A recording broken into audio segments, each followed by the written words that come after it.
Naik, governor Rajasthan Shri Haribhau Kishan Rao Bagde, chief minister Arunachal Pradesh Shri Pema Khandu, chief minister Mizoram Shri Lalduhoma, lieutenant governor Jammu and Kashmir Shri Manoj Sinha ji, lieutenant governor Ladakh brigadier doctor BD Mishra, विभिन्न राज्यों और UT से जुड़े सम्मानित जनप्रतिनिधिगण एवं अधिकारीगण, general Upendra Dwivedi, chief of army staff Shri Rajesh Singh ji, defence secretary lieutenant general Raghu Srinivasan, DG border road, BRO के सभी कर्मयोगी एवं देवियों व सज्जनों,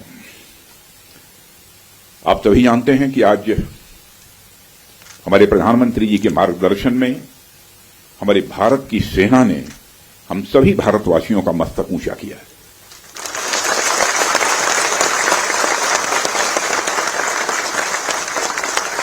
इसलिए मैं चाहता हूं कि एक बार अपने स्थान पर खड़े हो जाएं और मैं नारे लगाऊंगा। हमारे देश के सेना के जवानों के सम्मान में हम सभी बोलेंगे, भारत माता की, भारत माता की, भारत माता की। बहुत बहुत धन्यवाद।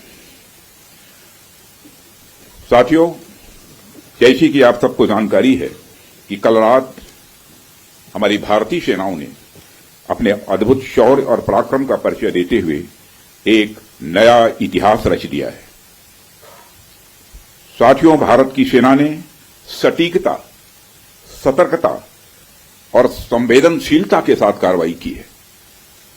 हमने जो लक्ष्य तय किए थे उन्हें ठीक समय तय योजना के अनुसार सटीकता से उन्होंने ध्वस्त किया है और किसी भी नागरिक ठिकाने, सिविलियन पॉपुलेशन को जरा भी प्रभावित न होने देने की संवेदनशीलता भी हमारी सेना ने दिखाई है।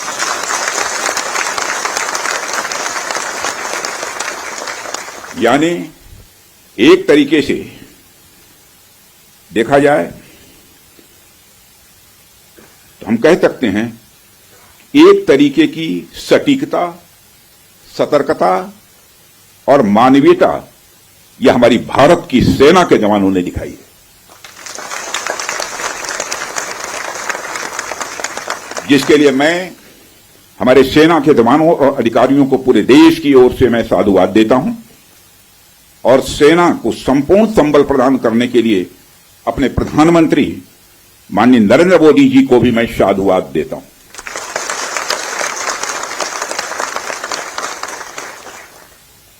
मित्रों, हमने हनुमान जी के उस आदर्श का पालन किया है जो उन्होंने अशोक वाटिका उजाड़ते समय किया था, जिन मोहि मारा तिन मोहि मारे।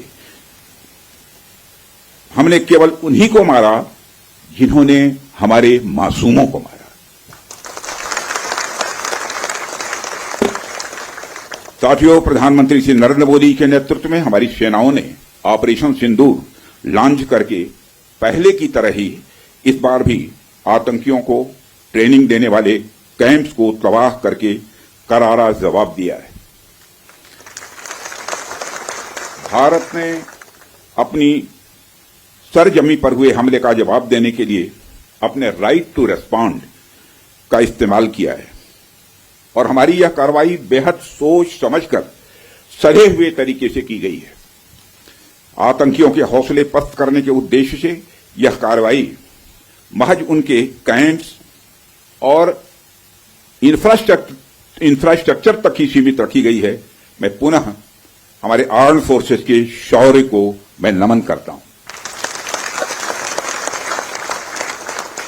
साथियों, आज बॉर्डर रोड ऑर्गेनाइजेशन के 66वें फाउंडेशन डे पर आपके बीच उपस्थित होना मेरे लिए गौरव का विषय है और यह खुशी की बात है कि आज इस इंपॉर्टेंट डे पर बीआरओ द्वारा निर्मित 50 इंफ्रास्ट्रक्चर प्रोजेक्ट्स का उद्घाटन करने का अवसर भी हमें प्राप्त हो रहा है। मैं आप सभी का आभार व्यक्त करता हूं कि आपने मुझे यहां आमंत्रित किया है।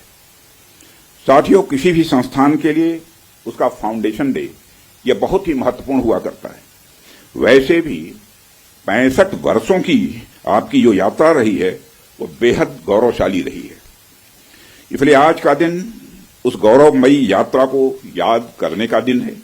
इसके साथ साथ यह दिन ठहर कर सोचने का भी दिन होता है कि अपनी अब तक की यात्रा में हमने क्या क्या हासिल किया है, और यह हमारी अब तक की कार्यप्रणाली का विश्लेषण करने का भी यह दिन है।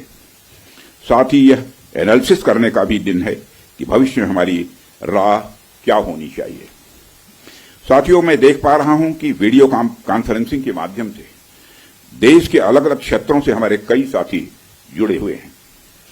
अक्सर हम उद्घाटन के अवसर पर बड़ी बड़ी संस्थाओं का और बड़ी बड़ी एजेंसीज का नाम तो लेते हैं, परंतु ऐसे कई कर्मयोगी हैं जो पर्दे के पीछे रहकर काम करते हैं।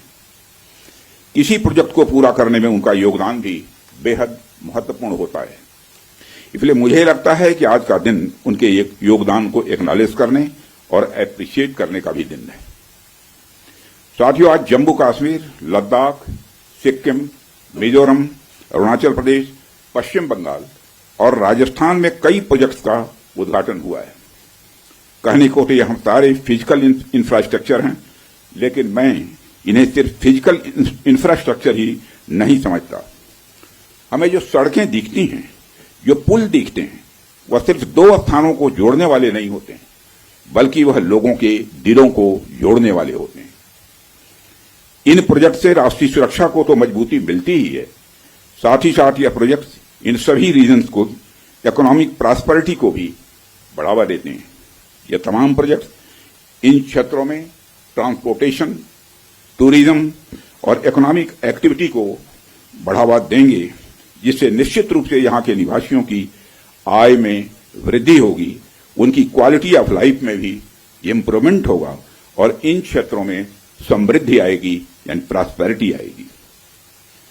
साथियों, मुझे बताया गया कि आज जिन इंफ्रा प्रोजेक्ट्स की शुरुआत की गई है, इनकी टोटल कॉस्ट लगभग 1900 करोड़ रुपए के आसपास की है।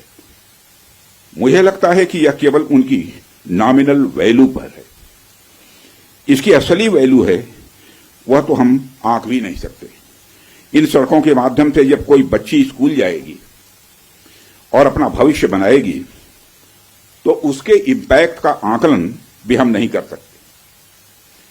इन ब्रिजेस के माध्यम से जब यहां एम्बुलेंसेज दौड़ेंगी और समय पर लोगों को इलाज होगा, उसकी वैल्यू को भी नहीं आंका जा सकता है। जब इन सड़कों के माध्यम से विभिन्न संस्कृति के लोग आपस में जुड़ेंगे या फिर एक दूसरे से जो कुछ सीखेंगे, उसकी वैल्यू कोई भी आंक नहीं सकता है। जब इन टनल्स के माध्यम से यहां के किसानों द्वारा उगाए गए फूल, फल, सब्जियां इत्यादि दूसरे क्षेत्रों में आसानी से पहुंचेंगे, उसका जो आर्थिक और सामाजिक प्रभाव यहां के किसानों पर पड़ेगा, उसकी वैल्यू, उसकी कीमत कोई भी नहीं आंक सकता। साथियों, मैं इन प्रोजेक्ट्स की डिटेल देख रहा था। मैंने देखा कि इनमें छोटे से लेकर बड़े रोड्स, टनल्स और ब्रिजेज हैं। कुछ मीटर से लेकर सैकड़ों किलोमीटर तक इनकी लंबाई है। हालांकि उनकी लंबाई से कोई खास फर्क नहीं पड़ता है। कोई पुल अगर छोटा है, कोई सड़क यदि छोटी है, तो इससे कोई खास फर्क नहीं पड़ता, क्योंकि दुनिया की लंबी से लंबी जो यात्राएं होती हैं, वह सिर्फ एक छोटे से रास्ते से ही शुरू होती हैं।